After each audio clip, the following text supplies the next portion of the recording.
Hi, I'm Katie Beecher. I'm a medical intuitive and licensed professional counselor, and I am here at the House of Leaf and Bean in Jacksonville, Florida. Definitely check this out if you are in this area, because the food's amazing.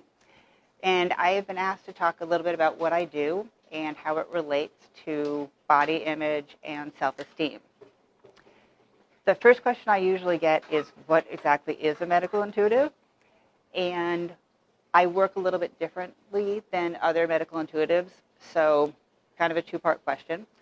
But as a medical intuitive, I can see into people's bodies, their energy, basically their whole life, everything that affects their health and well-being. And I do it in a pretty unique way in that I only know people's name and age before I start the reading. I try to know as little as possible because I can get myself screwed up if I know too much. And I create a 4-page report that's very, very detailed based on the chakras and do symbolic energy paintings to go along with that. And then I send these to people before I meet with them, and we discuss it and try to come up with a plan moving forward.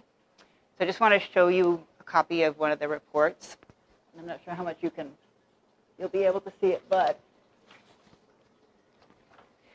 it starts with a card reading, and then it goes on to some recommendations for supplements and things like that.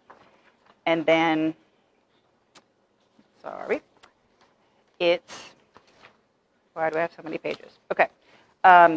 It's based on the chakras, and chakras are energy centers in the body. We have 7 main ones, and so I start with 7, which is at the top of the head, and that's kind of an overview of the body, and it involves chronic illness, nervous system, purpose in life, and relationship with spirit. The 6th chakra has to do with the head, nose, ears, mental health, and then intuition and connection to spirit. The 5th chakra has to do with self-expression and your will and your communication, and then the thyroid, neck, and shoulders.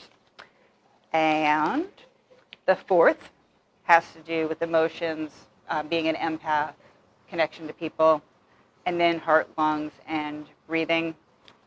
3rd has to do with self-esteem, and that's some of what we'll be talking about. Self-care, relationship to other people, and then basically the stomach area. So intestines, adrenals, hormones, blood sugar, gut. 2nd chakra has to do with relationships and career and money.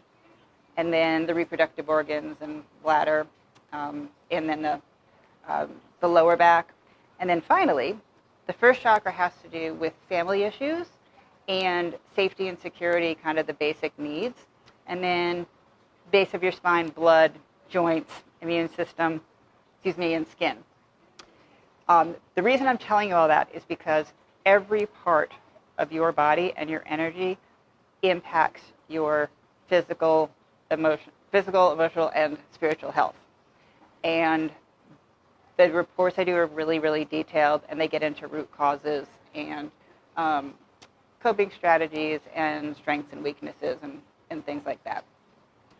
But people are often really surprised at the connections that we come up with.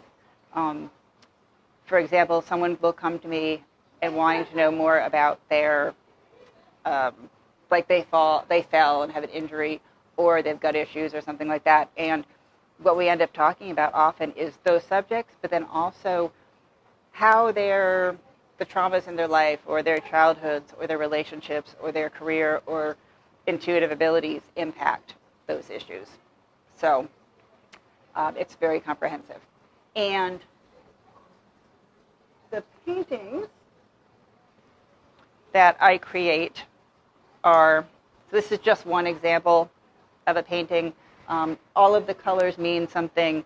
Where they are in the body means something. How they interact with each other means something. Sometimes it's a person. Sometimes it's like an object, like a flower, a plant, or something like that. This is just another example, and another. So they're all really, really different. But again, your energy and how you relate to other people and the energy that you may pick up from people also really impacts your health. So I would like to talk about body image and self-esteem. And sadly, a lot of us have issues with body image. And it could be from being told that you were fat as a child, or having parents who dieted, all the time, who always talked about their weight, who didn't feel good about themselves. It could be from trauma, because emotional eating is often a response to trauma as a distraction. And also just, looking at images on social media and comparing the way that you look to these often photoshopped perfect people who get paid to look a certain way. And then you have everyone else with really normal bodies. And the truth is, I work with a lot of people, a lot of celebrities and different people, and the truth is they all have cellulite, and they all have wrinkles, and they all have issues with their body. It just doesn't seem like that in their social media, because it's not good for their careers. So body dysmorphia is something else that I wanted to talk about, and that is when you perceive yourself and your body differently than it actually is. So that might mean thinking that the number on the scale is higher than it is, or thinking that your legs look bigger than they are, or focusing in on just one area of your body, and it might be the one that you don't like, and you can't see all of the areas that you do like, for lack of a better way to phrase that. Because there's no good and bad, it's just who we are. And I have found that in my personal experience and with the people that I work with, that connection to intuition is a wonderful way to connect to your body and to develop self-esteem. A little bit about myself. When I was 16, I had a pretty serious eating disorder and was suicidal, and it really was divine intervention that I called the therapist myself and got help. And fortunately, the type of therapist that I went to taught me about connecting to my intuition and finding self-love and sort of accepting these psychic abilities, if you will, that I was so afraid of then. So it was really about getting to know yourself and not and knowing that you had the power and the knowledge to heal yourself.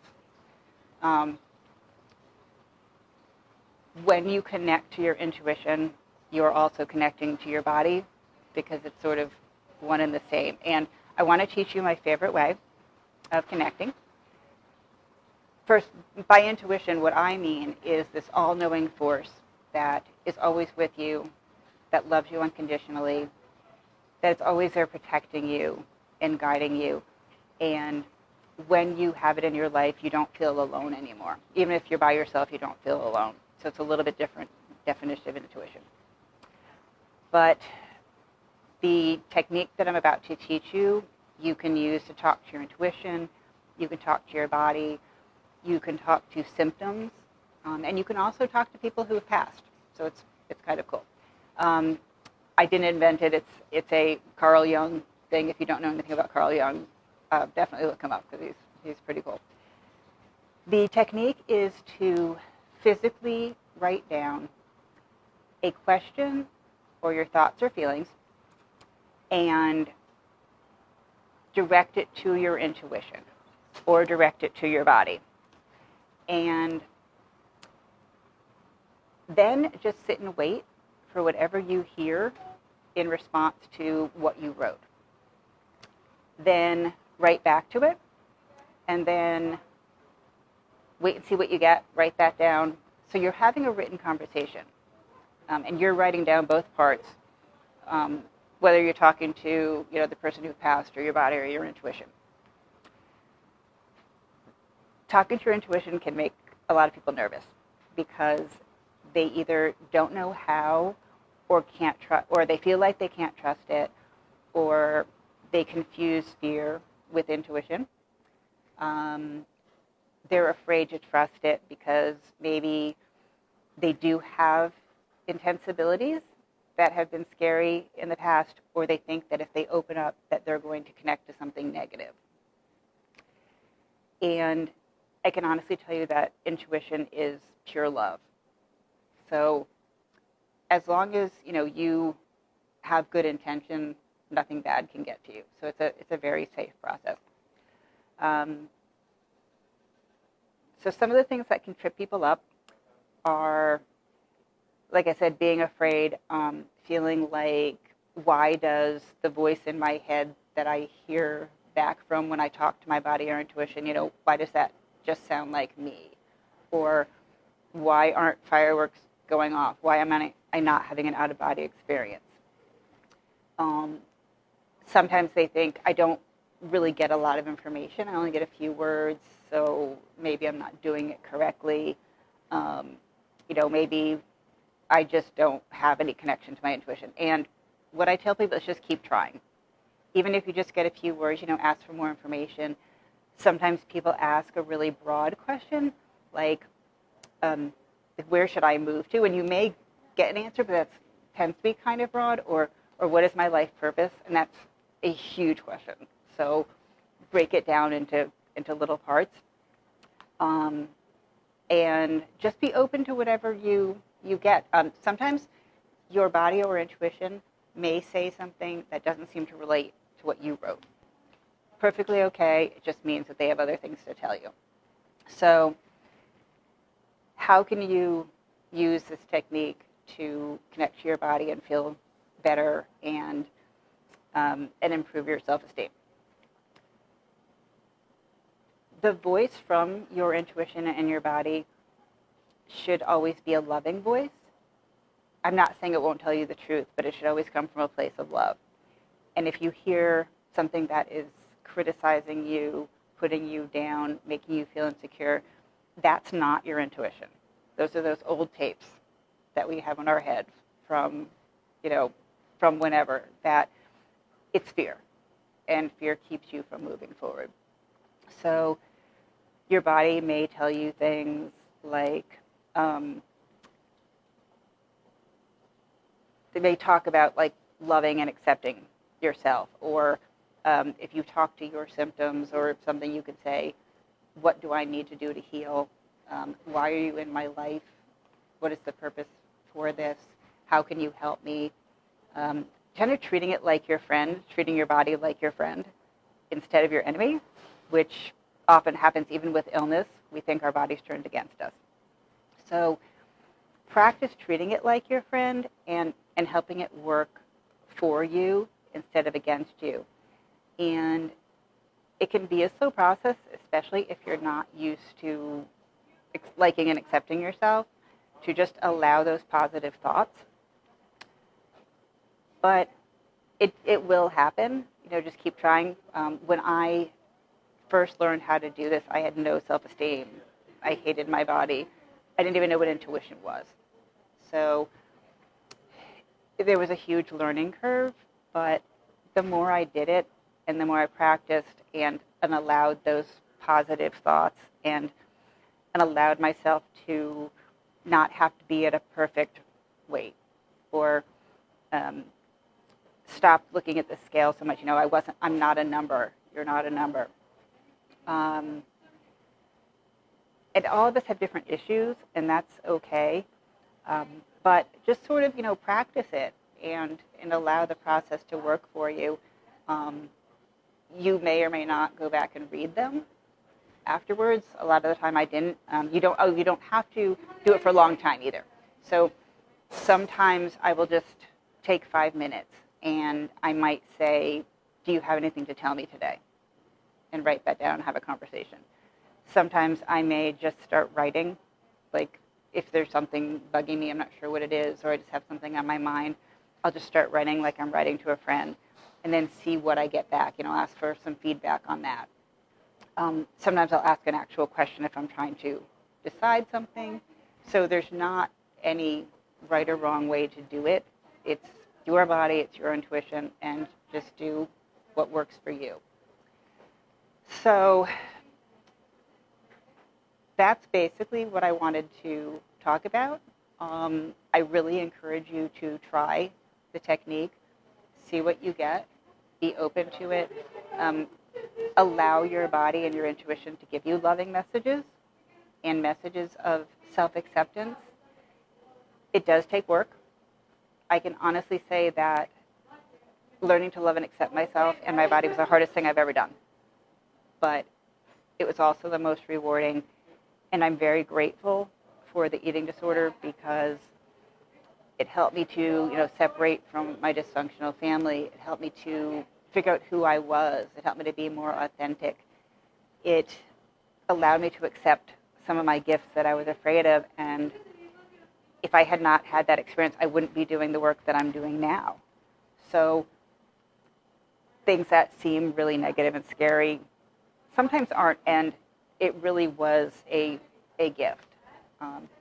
Sounds kind of corny, but it's actually really true. So hopefully I have introduced you to a new technique, some new ideas, challenged your current way of thinking a little bit. Change is good, and you can reach me at, I have an Instagram and Facebook. It's Katie Beecher Medical Intuitive. I'd love to hear from people and hear your comments. And then my website is katiebeecher.com, KatieBeecher. I have a book coming out in February, and it's called Heal From Within, and a guidebook for intuitive wellness. And then if you happen to know about Omega, it's a large conference center in New York. I'm going to be doing a week-long conference there in October. It's not in the catalog yet, but it will be hopefully next week. We're just making arrangements. So I would love to meet you and hear what you think. Thank you.